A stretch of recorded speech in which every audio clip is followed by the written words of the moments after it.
Warahmatullah. Assalamu alaikum wa rahmatullahi wa barakatuh. Welcome everybody to another Project Ihya podcast.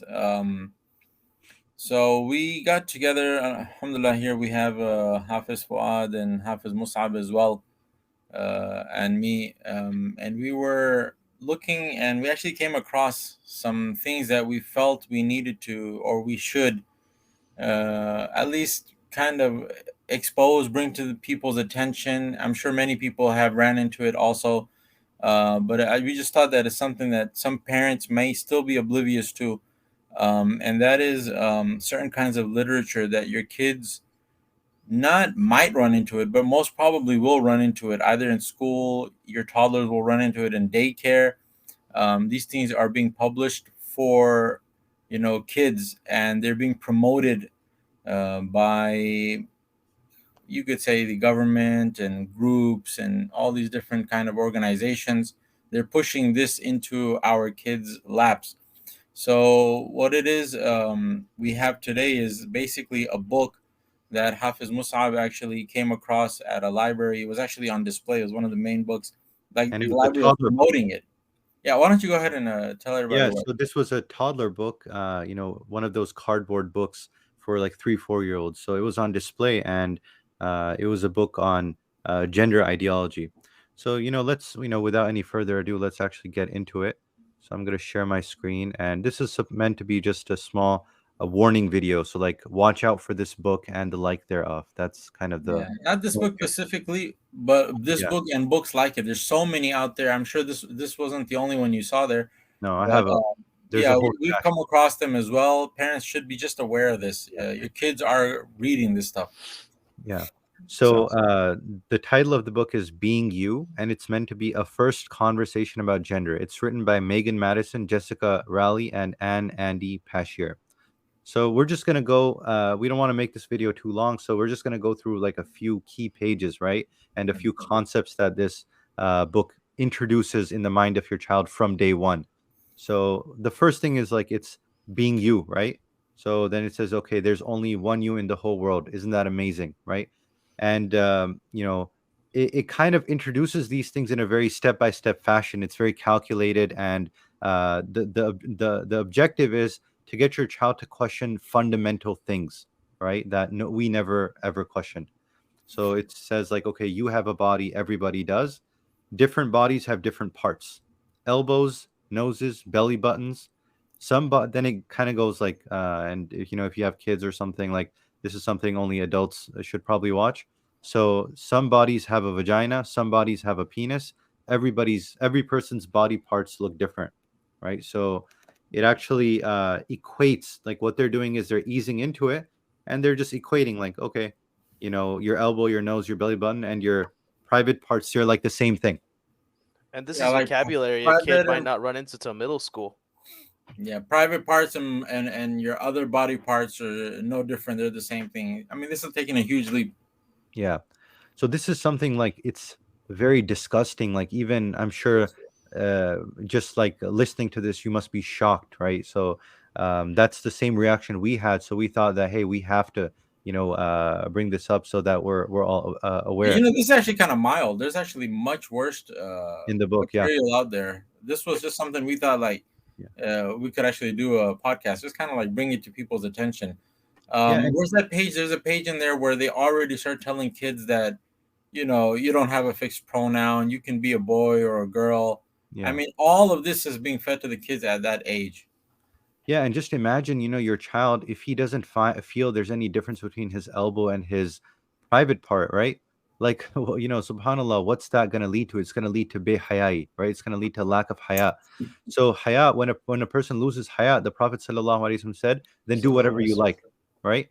And here, what they're trying to do is they're trying to glorify the self. So you can see, there's only one you in the whole world. Isn't that amazing? So there's a concept called individualism, and the point is that, okay, you follow your desires, you follow the pursuit of your own happiness. You're the most important thing, right? So you should, like, you don't need to sacrifice for others if you don't have to. Follow your own desires, and this is very antithetical to our worldview, right? Our worldview is We try to make Allah subhanahu wa ta'ala happy. We sacrifice for the sake of Allah. We sacrifice for the sake of deen. We sacrifice for our parents, our siblings, for our community, right? For our family. But here it's the exact opposite. So what page were you mentioning, Mona Asadullah? The one about I was just mentioning the pronouns. Pronouns, yeah. So yeah, I mean, this is the setup for that, right? Like, okay, Yeah. whatever your feelings are, they're real and important. You're the expert in being you. Nobody else can tell you, who you are or how you are. I'm a girl. Today I feel like a boy. I'm a girl. I'm a woman. I'm an in-betweener. I'm trans. Yeah, so Right? like biology doesn't matter, religion doesn't matter, nothing matters. Yeah. Morals don't matter, norms don't matter, nothing matters. You create your reality, and what you create, that's like That's that's like exactly. what you've been create. That's what you're in this world for. And whatever And your heart decides, right? It says it's okay to wonder, am I a girl? Am I a boy? Am I both or am I neither? You could even be both at the same time. Maybe you already know there's no right and wrong answer, and it's okay if your answer changes. So today morning you could be a boy, and tomorrow morning you could be a girl. Office father, if and you wanted early to on, jump in, I don't know if I haven't heard. no, I was just gonna say, and This it's is funny, might be the like first all time you're this, being exposed to it too. all this they're setting up, and there's a page that was earlier on, and Mhm. they're prefacing all this by, oh, your parents might not know, your grown-ups might not know, your doctor might not know. Like, Mm. no one can tell you everyone is wrong. You're the only one that is right. Exactly. This is the mindset that they're teaching. They prefacing all of this, their ideology with, you can't trust anyone because they Yeah. don't know. Only you know. They're setting the kids up against their parents, against their uncles, aunts, all grown-ups, right? Like when a baby is born, grown-ups might say it's a girl if their body has a, or it's a boy if their body has a. Sometimes grown-ups aren't sure, but they choose the words girl or boy anyways. So it's showing like, okay, all these grown-ups, this is a class of dumb, stupid people who never thought this thing through. And it's just like a mistake they make, just give them luqma, Yeah, it's like uh, straight hardcore indoctrination, right? You're gonna have to make a change. That's basically what they're saying. Everybody else is It, wrong, and you need to stand it's up and. it's the closest thing you can do while, like, without stripping them away. And it's crazy to think that in certain subhanallah. states they're trying to bring in doctrine, actual legal doctrine that can allow the government to strip children away if parents don't conform to these kind of ideologies. Yeah, SubhanAllah, laws. Yeah, what you said just now, that's very profound. It's the closest thing you can do without stripping them away, right? So the government, like if you really think about it, like, or not, maybe not the government, but the people who hold this ideology, right? And really they do have the power right now. So if they could, they would actually adopt, like take everybody's kids and just flat out, but the resources aren't there. So what they're doing is they're actually crowdfunding it. Like they're telling everyone, okay, just pay for your own kids. You pay for their clothing, you pay for their nourishment, you pay for their call, you pay for everything, right? But you push the wagon, we're gonna tell it which way to go. We're gonna steer it, right? So you're the one whose blood and sweat and tears are being poured in, but someone else is cashing in the check, right? So this is something we should like weep over. Like this is something insane. It's actually very criminal, and it should make us very like angry inside. Actually, yeah. Muslim parents should wake up because, like I mentioned in the beginning, this is not yeah, something that your kids may run into. You may think like, "Oh, I won't get them this book from the library." Then it's not yeah, about that. This is gonna be in their schools. This is gonna be, your kids are gonna run into this material, and they're gonna run into it at a very early age. yeah, Let's go towards the end. I don't want to necessarily go through the whole book. yeah. So then it's Here like they're promoting that men have been, oppressing women for a long time. yeah. So it's like, For a long oh, time, many people have said and believed untrue things like you're either a boy or a girl. Boys are stronger and smarter than everyone else. There's lots of unfair rules that give boys more power, and they have all these presidents implying yeah, that it's they're the better. patriarchal thesis of Yeah, feminism, kind of like putting it into kids yeah, at this time, at a young age, but indoctrinating them with it. yeah. And then they give them these exercises, right? Like they'll say something, and then they'll say, "Okay, what are your pronouns?" And then, "Okay, what is your favorite color? What do you like to dress up as?" So if you see your child, for example, he's a boy, and now he starts saying that, "Okay, I want to wear a skirt," or "Why do I have to wear pants? Why do Yeah, I?" he's already been told that you're Yeah, right. exactly. And you may think that it's just an innocent question sometimes, but he may have actually heard this in school. Yeah, So your daughter is saying that I want to wear this. Like, why do I have to wear this? Right. So just watch out for these kinds of things. And then they kind of have this thing. Okay, then they say, okay, thankfully, then it says that, okay, there's a Yeah, it's lot of, basically moving it towards activism. Like, don't yeah, just think like this, but now you have a duty to promote and make other people think like this as well, right? Isn't that what this part of the book is about? 100%. And it's like it's giving them heroes to follow and people to believe in. So it's saying, like, thankfully, there are also many brave grown-ups and kids who say, so it's creating this norm perception that no, there are heroes out there. There are superheroes. You want to be like them. And who are they? How do they look? What do they say? Right? They say, no, that's not true. That's not fair. And this is the kind of stuff they do. Like Black trans lives matter. No one There is you got a guy with a beard wearing a pink jacket and a yellow dress. And exactly, the thing is, like, your kids, what they're gonna do is, like, it's not like they're just gonna think like that, but then they're going to actively work on you as well. exactly, Um, it's what we call it's transitive. It's like it's not just going to. The problem is going to sit there. It's going to move to your other kids. It's going to move to their friends. The It's worst thing that can contagious. happen for a mu'min is that he starts to become starts propagating this kind of batil, right? and Our here, duty, our mission was supposed to be to propagate haqq, and what they're doing is activating your kids for batil. Yeah, exactly. Fuad, you were saying something? No, it's saying it's contagious. These things Yeah, they pass on to one another. I was having this interesting talk with family. It's like even joking about these things normalize in the minds of people. This is how careful we have to be yeah. regarding these kind of topics around our kids. Them hearing us joking about them themselves all of a sudden drops. The level of severity these And things actually carry. Hafiz Fuad, even videos like this, like we would never make a video like this because even this kind of thing could normalize it. But the problem is that this is like an impending thing that's coming like a Oh, it's wrecking already ball. been normalized, like Yeah. Right. way beyond this. This is And trying to scale it, or just this is just for information purposes. But this if is we go exactly, towards the end, we can think about things that we can do as parent, like Muslims and parents, what we need to be doing. yeah. That And just before that, it mentions, look, it says that, okay, people who work together to change unfair rules about gender are called feminists, right? And it says, who are some feminists in your family? So automatically they already set you up against those grown-ups who think traditionally. And mm, now it's saying that, okay, look, do you notice those people who are kind of like this? Who are they? They're your role models. That's the subliminal messaging here, mm. right? So then, like Hafiza said, go ahead, you were saying about these pages. Yeah, no, this is just the activism part, right? It's activating them, making them dies towards it, Yeah, which is something that we should be incredibly worried about. I think I've seen some parents or a lot of parents just kind of be very nonchalant about it. Oh no, my kid will never do that or think like that, or but this is where it's all heading, and yeah, a lot of times we don't even know what our kids are thinking, unfortunately. So there, we need to take concrete steps ourselves, and I think we can just mention a few concrete steps before we end the video, yeah. inshallah.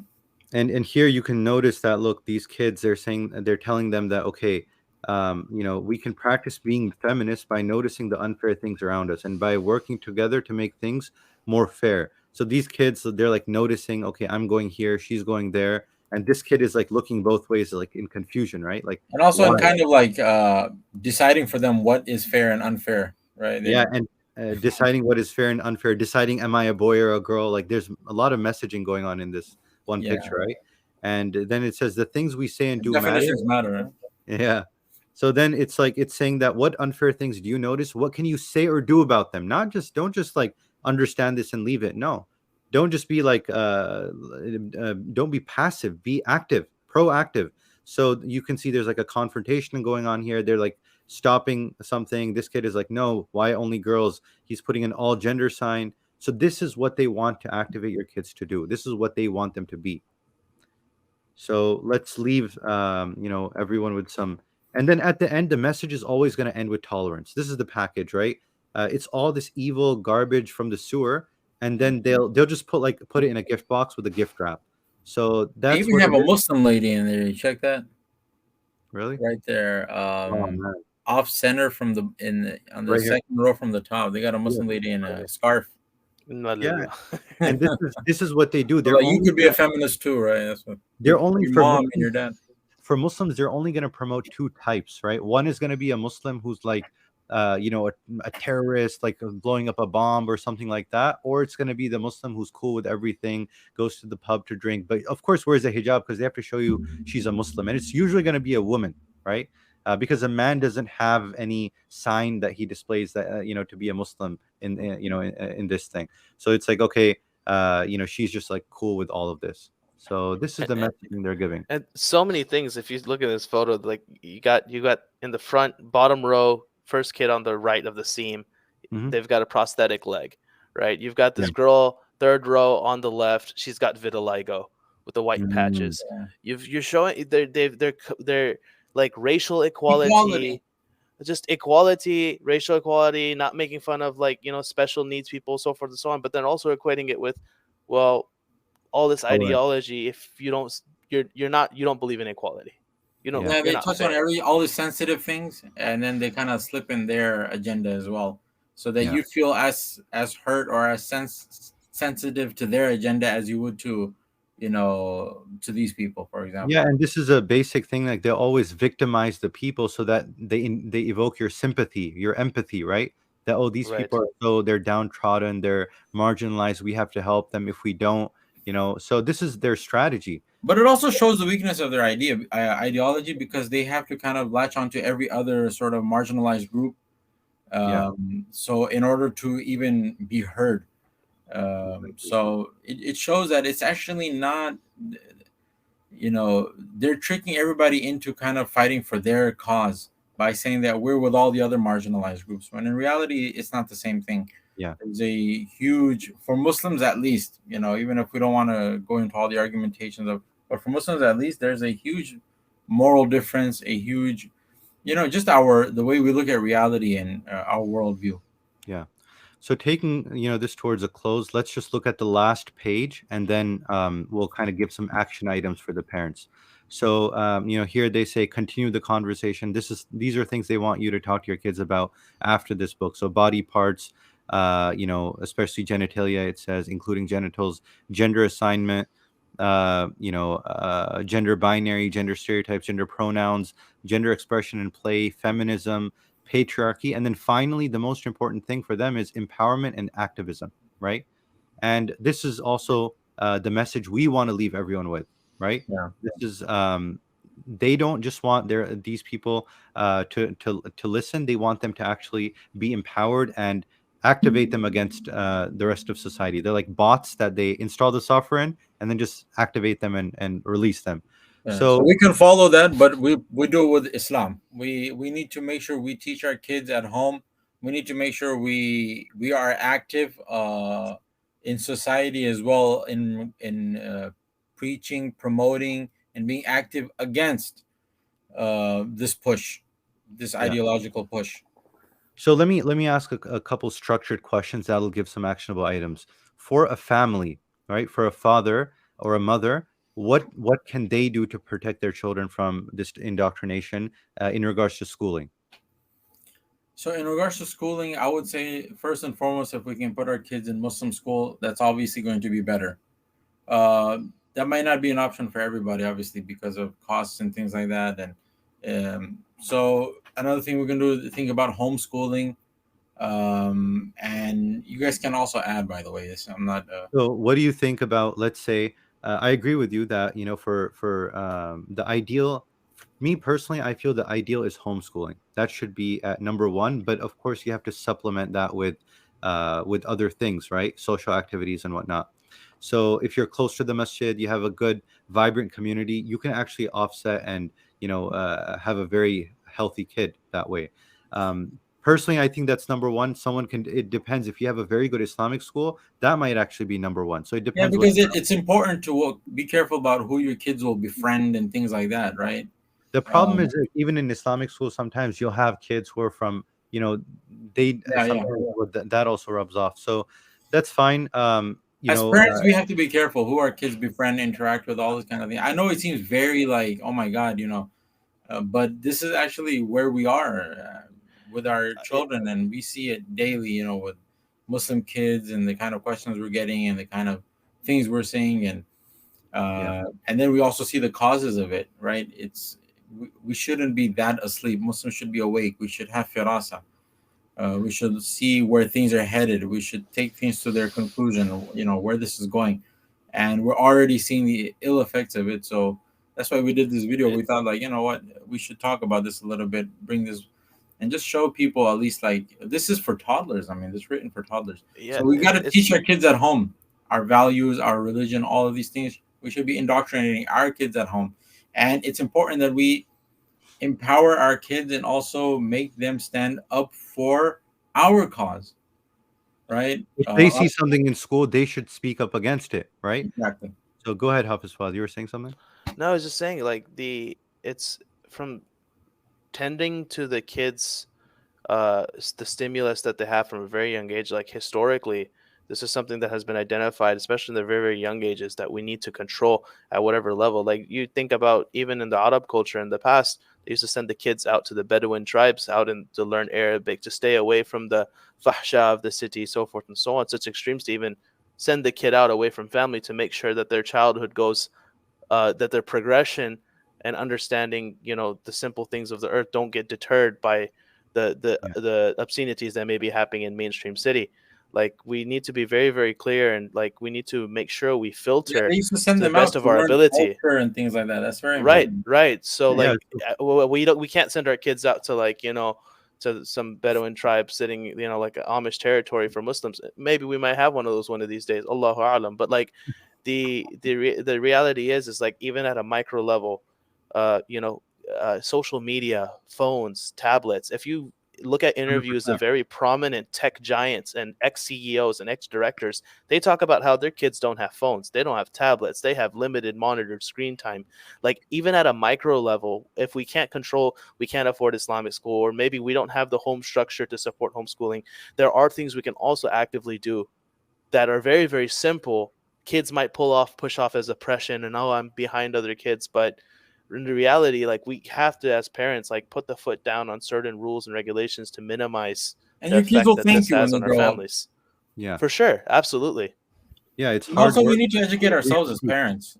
Sometimes, a lot of times, we don't say or do anything with our kids is because we ourselves aren't confident enough.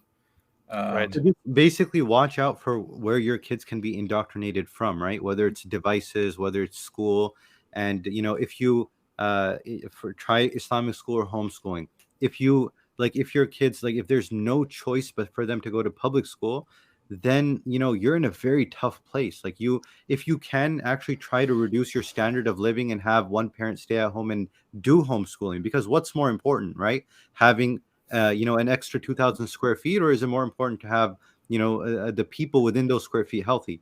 So if that's an option, do that. But worst case scenario, your kids are in school, so definitely now you have to actually talk to them about all the things, all these things, and make an effort to find out what's being taught, and counter that, right? Counter all that, so that your child is, yeah, this is actually not ideal. The ideal is that they never are introduced to this, but if they're being introduced to the negative, you're going to have to introduce them to the positive early on, right? Talk to your kids, yeah. Talk to your kids and tell them, hey, proactively, if you see someone, reinforce the concepts of gender and say, if do the exact opposite. Hey, do you think that there could be a third gender? And you're going to naturally see the kid will say, of course not, right? And then what you do is, like you say, if someone said this, what would you do? And then kind of guide them to be like, okay, I would stand up and say, no, this is wrong, right? So reverse the roles, or reverse this game like that they're playing on on our children, and even at the community level. And this is the last thing I wanted to go to. At the community level, I think that there's a couple of things we need to do, right? One is establish a maktab, because whether we like it or not, 95% of Muslim kids are going to be in public school, right? Right. That's what's really going to happen. That's practically what is happening. That's not what we want to happen. Yeah, We that's want that, reality. yeah, we want that shift to happen, but that's what's on ground right now. But at the very least, we can establish such systems where in the maktab, we have to, like, a lot of times in much of the communities, they're like, okay, we don't want to talk about these things. That's fine. But unfortunately, this is the reality. We're going to have to do that and counter these things in the makatib. What do you think about that, Mona Sadullah? Yeah, I think the definitely they need to be addressed. It could be in a way where it's like, okay, if parents were already homeschooling their kids, or putting them in private school, Islamic school, they can opt out of that type of section in maktab or something, you know? No, not even that. I mean, like, we just give them the Islamic values, so the kids are very clear about this is what Islam is teaching. Naturally, the kids will have questions, and the teachers should be ready to address those questions. Yeah. And there's a lot of things that they can do, and work with hikmah and things like that.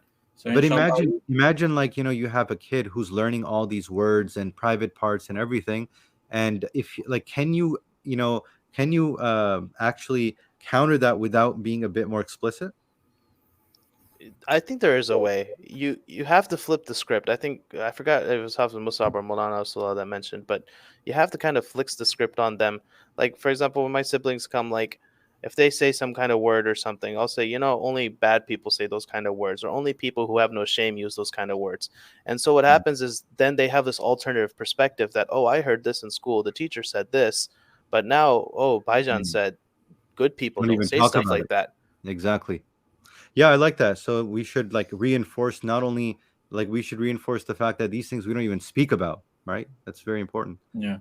And finally, Language, culture, values, these are things that it's yeah, going to take a concerted effort. Family, masjid, their maktab, their teachers, their Islamic teachers, and things like that. Everybody needs to be, but it's all going to start off from waking up, at least in the first instance, that there is a movement like this, right? It's publishing books, it's making cartoons, it's seeped into just about everything that kids interact with. yeah, So the first step is that be aware that this is happening, and then wherever you see where you need to make sure to counter its effect, go ahead and be active at that. Don't be nonchalant about it, because this It's is affecting the way your kids think. let's talk about political engagement. So how can Muslims politically engage, to counter this? I would say simply stand up with those groups who stand for the traditional values. So, like, we have a lot of people in the country, not necessarily even Muslims, that Yeah. are against, and they're speaking out against, and they're standing against these kind of things being pushed onto our kids. Muslims should also stand and raise their voice, and also stand against it politically. Yeah, all the go ahead. I would say it's like a form of Newtonian physics. Like if you got a force, you have to have a stronger force to overcome it. We have this odd situation where the voice of few is louder than the silence of many, and so I think that's the peculiarity of the situation. And since the problem is we aren't, you know, all unifying and all actually speaking out as loud as these people are speaking out. Where's the books solidifying gender? Where's this books solidifying, parents and their respect for them? These kind of publications should be coming out nonstop too, and the effort has to be that way.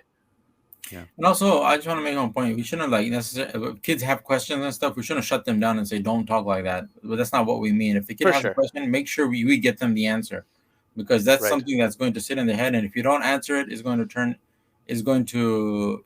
turn into something much more severe. So make a lot of dua also, that Allah subhanahu wa ta'ala protects our iman, Allah subhanahu wa ta'ala protects our haya. All of this stems from, once they took iman out of the picture, a lot of things already became normal, right? A Mm. lot of immoralities became normal. Like, okay, this is moral now. And then when haya is also gone completely, so then anything goes. Anything, fasna ma shi'ta, as the hadith says. They just go ahead and do whatever you want. And that's what we need to protect our families, our kids, and ourselves from, and our society also on a political level. Yeah. Inshallah. So to wrap it up, just focus on making sure that anywhere your child can get brainwashed from, just cut those off. And especially, schooling, try to make that the best way best arrangement you can. Work politically, work in your masjid in all levels to actually protect your children. So inshallah, we'll wrap it up with that. We hope that was, that was a good, um, you know, like Yeah, we it hope brought everybody awareness. takes a lesson Yeah. from it. Sorry. I say we hope everybody takes a lesson that these things are out there, just on display and being promoted. So Yeah. Jazakumullah khairan, and please, give a like to this video, subscribe, and leave your comments below. So that'll give the channel more reach, and it'll help the message reach to more people. Jazakumullah khairan. Wassalamu alaikum warahmatullahi wabarakatuh. salam. Assalamu alaikum.